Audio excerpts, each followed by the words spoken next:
सहैया दे दना आशीर्वाद तुहरे दुआरिया एहो मोरी मैया लेके ऐनी फूलबा एहो मोरी मैया होखना सहैया दे दना आशीर्वाद बेटावा पया पाना एहो मोरी मैया करना उपकार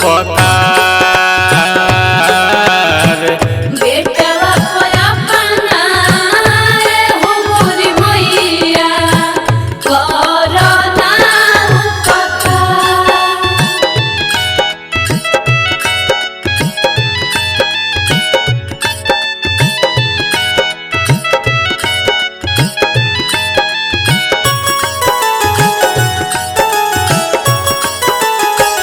चरण में अपना रख मोर मैया तुरी हजनिया सोना चानी मोहलय टारी नाही मांगिले धन अखिया से आंसू टप टप टप के केहू नइखे साथ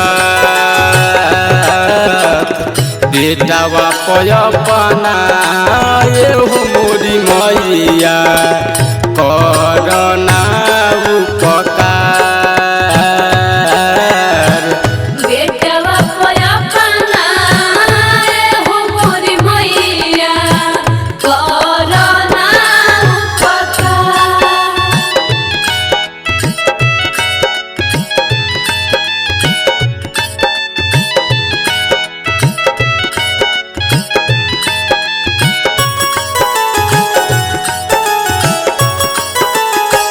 रौरे शरणिया में एहो मोरी मैया आइल बा एगो दुखिया राइटर सरवन कहेले मैया बानी बहुते लाचार विपिन राज के सुनली बचनिया कली रूप भिखारा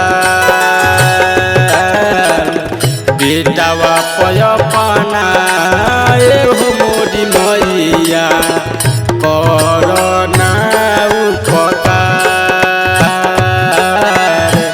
बेटावा पया पाना एहो मोरी मैया करना उपकार।